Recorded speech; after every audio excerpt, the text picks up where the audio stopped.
हानि लाभ के पलड़ों में तुलता जीवन व्यापार हो गया। मोल लगा बिकने वाले का, बिना बिका बेकार हो गया। मुझे हाट में छोड़ अकेला, एक एक कर मीत चला, जीवन बीत चला। 1960 में अपने जन्मदिन पर अटल बिहारी वाजपेयी ने यह कविता लिखी थी। आधी सदी बाद भी इन पंक्तियों की खुशबू कमाल है। अटल जी 90 साल के हो गए। जन्मदिन से एक दिन पहले उन्हें भारत रत्न की घोषणा की गई और इस दिन की खुशी दोहरी हो गई। जश्न वाजपेयी जी के घर के बाहर मना, बीजेपी दफ्तर में मना और देश के कोने कोने में मना। कहते हैं सत्ता जहां होती है वहां लोग खिंचे चले ही आते हैं, लेकिन ये सिर्फ अटल बिहारी वाजपेयी की शख्सियत का करिश्मा ही है, जिन्हें सत्ता से दूर हुए 10 साल से भी ज्यादा का समय हो गया, लेकिन आज भी हर साल उनके जन्मदिन पर बधाई देने की भीड़ में कोई कमी नहीं दिखती है। सुबह से बधाई देने वाले आते जाते रहे और उनके चेहरों पर खिलती मुस्कान ये बताने के लिए काफी थी कि वो अटल बिहारी वाजपेयी से मिलकर आ रहे हैं। आप समझ सकते हैं कि मुझे कितनी खुशी होगी। मैंने उनके साथ बचपन से लेकर और प्रधानमंत्री कार्यालय तक के अंदर काम किया है। पूरा देश आज प्रसन्नता का अनुभव कर रहा है। आज वे स्वस्थ नहीं हैं, हमसे बात नहीं कर सकते, किंतु मुस्कुरा के हम ये समझ सकते हैं कि वे हमारी शुभकामनाओं को ले रहे हैं। वाजपेयी जी एक ऐसे शख्स थे जो केवल ना एक राजनीतिज्ञ थे, बल्कि एक साहित्यकार, एक कवि और वाजपेयी का कद इतना बड़ा है कि उनके विरोधी भी न सिर्फ उनकी इज्जत करते हैं, बल्कि आज भी बीजेपी के नेताओं को अटल के नाम की दुहाई देकर उनसे कुछ सीखने को कहा जाता है।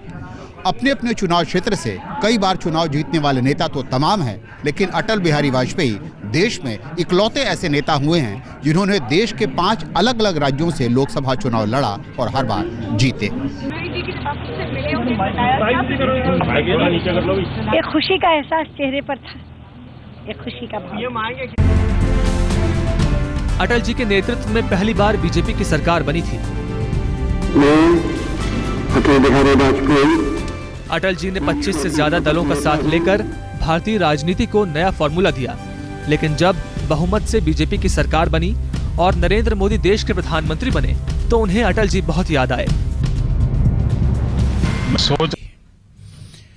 जब संयुक्त राष्ट्र संघ में भारत का प्रतिनिधित्व करने की और भारत का पक्ष रखने की आवश्यकता महसूस हुई तो तत्कालीन प्रधानमंत्री नरसिम्हा राव जी को अपने आंगन में जब कोई व्यक्ति नहीं मिला तो उन्होंने सामने यानी विपक्ष के आंगन में जब तलाशा तो अटल बिहारी वाजपेयी नाम के व्यक्ति को उन्होंने भारतीय प्रतिनिधि मंडल का नेतृत्वकर्ता के रूप में चयन करके भारत का पक्ष रखने के लिए संयुक्त राष्ट्र संघ में भेजा। अटल जी 5 दशक तक सक्रिय राजनीति में रहे, फिर भी उनका दामन बेदाग रहा।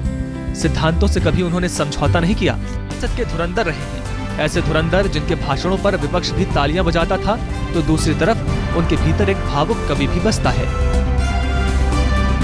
अटल जी ने सत्ता की नहीं, हमेशा सिद्धांतों की राजनीति की। जोड़ तोड़ की राजनीति उनकी फितरत में नहीं थी। राजनीतिक फायदे से ज्यादा उन्हें देश की चिंता सताती रहती थी। ऐसा गठबंधन बनाने में कठिनाई नहीं होगी जो देश को स्थायित्व दे और विकास के रास्ते पर तेजी से ले जाए। सत्ता का खेल तो चलेगा, सरकारें आएंगी जाएंगी, पार्टियां बनेंगी बिगड़ेंगी, मगर ये देश रहना चाहिए, इस देश का लोकतंत्र अमर रहना चाहिए। अटल जी ने कभी किसी पर मिथ्या आरोप नहीं लगाए। अगर कुछ कहा तो सरहद पार से भी उसकी हामी आई। जब वो प्रधानमंत्री थे तब पाकिस्तान से रिश्ते सुधारने के लिए उन्होंने बड़ी ईमानदार कोशिश की थी, लेकिन पाकिस्तान ने विश्वासघात किया। अटल जी ने कहा कि पाकिस्तान ने उनकी पीठ में छुरा घोंपा है। बाद में पाकिस्तान के प्रधानमंत्री नवाज शरीफ ने भी कबूल किया कि अटल जी सही कहते थे। जब वाजपेयी साहब ने इस बात का गिला किया कि जनाब देखें कारगिल का वो मिस एडवेंचर करके मेरी पीठ पर छुरा घोंपा गया, मैंने कहा बिल्कुल वाजपेयी साहब ठीक कहते हैं, उनकी पीठ में छुरा वाकईतन घोंपा गया। अगर मैं उनकी जगह होता मैं भी यही बात करता। नवाज शरीफ अब भी अटल जी को याद करते हैं। उन दिनों को याद करते हैं जब अटल जी ने दोस्ती का हाथ बढ़ाया था, नई उम्मीद की रोशनी दिखाई थी। नवाज ने अटल जी के 90वें जन्मदिन पर शुभकामनाओं के साथ फूलों का गुलदस्ता भेजा। भारतीय राजनीति में अटल बिहारी वाजपेयी की जगह अटल है। लोकप्रियता के उस मुकाम तक पहुंचना किसी भी राजनेता के लिए बस ख्वाब ही हो सकता है। यही वजह है कि जब से वो सक्रिय राजनीति से हटे, तभी से उन्हें भारत रत्न सम्मान से नवाजने की मांग चल रही थी। मैंने ब्लॉग नहीं लिखा था, मैंने एक पत्र लिखा था मनमोहन सिंह जी को। उसमें सरकार जो है वो कांग्रेस की थी, उनको मैंने लिखा था। 90 साल की उम्र में उनके जन्मदिन पर सरकार ने अटल जी को भारत रत्न से नवाजकर जन्मदिन का नायाब तोहफा ही नहीं दिया है, बल्कि अटल जी के करोड़ों चाहने वालों को बेशुमार खुशियां भी दी हैं। अटल बिहारी वाजपेयी की बहुत प्रसिद्ध कविता है, मुझे इतनी ऊंचाई कभी मत देना, जिसमें वो कहते हैं, मेरे प्रभु मुझे इतनी ऊंचाई कभी मत देना, गैरों को गले लगा न सकूं, इतनी रुखाई कभी मत देना। आज जब राजनीति में भाषा की शालीनता गायब होती जा रही है और कई बार विरोध का मतलब गाली गलौज हो गया है, तो अटल जी की ये कविता हम सबको कुछ सोचने को मजबूर करती है। अटल बिहारी वाजपेयी 90 साल के हो गए हैं। सेहत और उम्र दोनों ढलान पर है। उनको चाहने वाले उम्मीद करते हैं कि काश अटल जी भारत रत्न सम्मान लेने खुद जा सकें, उनकी तबीयत ठीक हो जाए। ऐसी ही शुभकामनाएं दिलों में लेकर उनसे मिलने वालों का तांता लगा रहा। 6A कृष्ण मेनन मार्ग पर हलचल सुबह से रही। मंत्री से लेकर संतरी तक लगे हुए थे। ये वो घर है जहां भारतीय राजनीति के भीष्म पितामह अटल बिहारी वाजपेयी रहते हैं। खुशियां 100 गुना हो गई हैं। मौका था वाजपेयी जी के जन्मदिन का। उनको जन्मदिन की शुभकामना दी।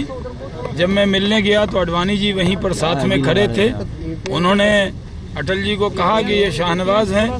फिर थोड़ा सा उन्होंने हमारी तरफ देखा। मेरे लिए ये ऐतिहासिक क्षण है कि आज अटल जी को हमने भारत रत्न अटल बिहारी वाजपेयी जी को आज जन्मदिन की शुभकामना देने का और मिलने का अवसर प्राप्त हुआ। वैसे तो हम अटल जी को बधाई देने आते ही, लेकिन आज हम दोगुनी बधाई देने के लिए उन्हें आए और हम ईश्वर से प्रार्थना करते हैं कि अटल जी को लंबी जिंदगी साथ साथ स्वस्थ जिंदगी दे। हम चाहेंगे कि वो स्वस्थ होकर बैठें और हमारा मार्गदर्शन करें। प्रभु से यही कामना आज हम सब ने की है। प्रधानमंत्री मोदी खुद इस मौके पर मुबारकबाद देने वाजपेयी जी के घर पहुंचे। अटल जी की जिंदगी के 90 साल पूरे होने पर उनसे मिलने और बधाई देने के लिए उनका हर चाहने वाला बेकरार था। Well, Mr. Vajpayee's contribution as the Prime Minister of India is legendary. An icon of good governance, growth, prosperity. But today is his birthday. We wish him well. He has been awarded Bharat Ratna. We are very proud. संसद के अंदर उनको भाषण सुनने के लिए दलगत राजनीति से ऊपर लगकर उठकर लोगों ने उनकी प्रशंसा की है। उन्होंने जो सुशासन दिया, जो गवर्नेंस का मंत्र दिया, आज उसको प्रधानमंत्री नरेंद्र मोदी और उनकी सरकार सुशासन दिवस के रूप में मना रही है। वाजपेयी जी वे हैं जो अच्छे प्रधानमंत्रियों में जिनकी गिनती होती है, और मैं कहूँ 47 के बाद सबसे अच्छा कोई प्रधानमंत्री है तो वो अटल बिहारी वाजपेयी हैं, क्योंकि उन्होंने पूरे देश के अंदर भ्रमण करके करोड़ों लोगों के दिलों के अंदर अपनी जगह बनाई है। अटल जी हिंदुस्तान के करोड़ों दिलों पर राज करते हैं। उनके जन्मदिन से एक दिन पहले उनको भारत रत्न दिए जाने की खबर सुर्खियों में आई तो उनके चाहने वाले गदगद हो गए। हमको, ग्वालियर को और पूरे देश को। अटल बिहारी वाजपेयी का कद सियासत की दुनिया में तमाम सरहदों से परे रहा। यही वजह है कि पक्ष हो या विपक्ष, वाजपेयी के जन्मदिन के मौके पर हर किसी ने तहे दिल से मुबारकबाद दी। बार बार इस चर्चा में इस पर जनाए सुनाई दिया है कि वाजपेयी तो अच्छा है मगर पार्टी ठीक है। सियासत की ऐसी शानदार शख्सियत आज सेहत की वजह से राजनीति से दूर जरूर है, लेकिन उनके चाहने वालों के दिलों में यही ख्वाहिश है कि अटल जी वापस आएं और अपनी आवाज और तेवर से एक बार फिर सबका दिल जीतें। आज तक ब्यूरो। जाति धर्म पार्टी से ऊपर उठकर कैसे अटल जी दिलों में घर बनाते थे। अटल बिहारी वाजपेयी में आजाद भारत की राजनीति का पूरा इतिहास बसता है। उनके अंदाज के तो नेहरू भी कायल थे। एक बार इंदिरा गांधी ने कहा था कि जनसंघ को मैं 5 मिनट में निपटा दूंगी। अटल जी ने संसद में जवाब दिया, 5 मिनट में तो आप अपने बाल भी संवार नहीं सकती, हमें क्या निपटाएंगी। ऐसा अलबेला मिजाज है वाजपेयी का। मैं मृत्यु से नहीं डरता, अगर डरता हूं तो बदनामी से डरता हूं, लोकापवाद से डरता हूं। हार नहीं मानूंगा, रार नहीं ठानूंगा। और ये राजनीति, जिस तरह की राजनीति चल रही है, मुझे रास नहीं आती। निंदक नियरे राखिए आंगन कुटी छवाए। ये वो अंदाज है जिसकी कायल पूरी दुनिया रही है, अटल जी के भाषण का अंदाज। मैं छोड़ना चाहता हूं मगर राजनीति मुझे नहीं छोड़ती। वो हाथों का दाएं बाएं जाना और सिर को बड़ी अदा के साथ झटकना। शैल शिखर निर्झर वन उपवन तरुतण दीपित शंकर के तीसरे नयन की प्रलय वन्य से जगमग ज्योतित। राजनीति की रपटीली राहों पर भले ही अटल जी ने 5 दशक गुजारे हो, लेकिन दिल से वो हमेशा भावुक कवि ही रहे। मौत से ठन गई। जूझने का मेरा कोई इरादा न था, जूझने का मेरा कोई इरादा न था, मोड़ पर मिलेंगे इसका वादा न था। रास्ता रोककर खड़ी हो गई, ये लगा जिंदगी से बड़ी हो गई। ये अलग बात है कि कविताओं पर सियासत का साफ असर था। अमरीकी शस्त्रों से अपनी आजादी को दुनिया में कायम रख लोगे यह मत समझो, 10-20 अरब डॉलर लेकर आने वाली बर्बादी से तुम बच लोगे ये मत समझो।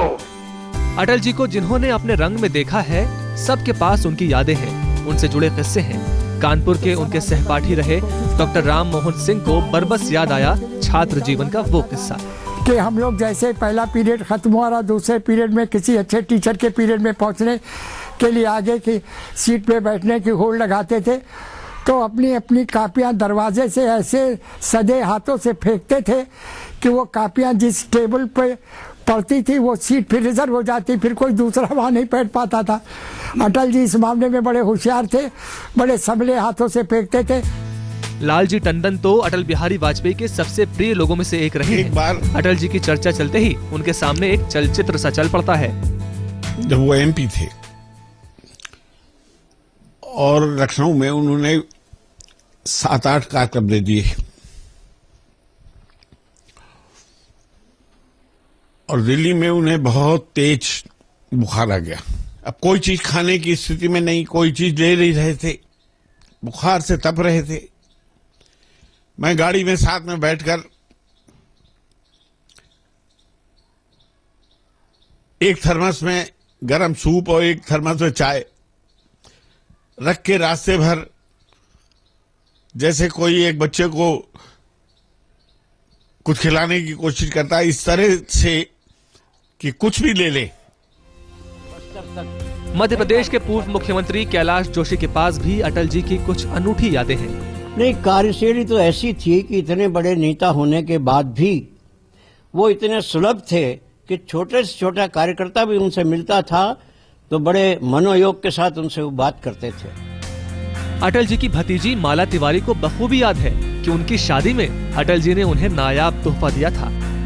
मेरी शादी के समय वो मेरे लिए जो मैंने ये फूलों का गहना पहन रखा है, ये वो दिल्ली से लाए थे, क्योंकि मेरी बहुत इच्छा थी कि मैं सोने का जेवर ना पहन के फूलों का जेवर पहन। 77 की बात थी जब वो विदेश मंत्री थे, खुद अपने हाथ से फ्लाइट से उतरे थे, बड़ा टोकना ये जेवर का फूलों का बनाकर उन्होंने मुझे दिया और दोनों की आंखें छलक गई थी उस समय।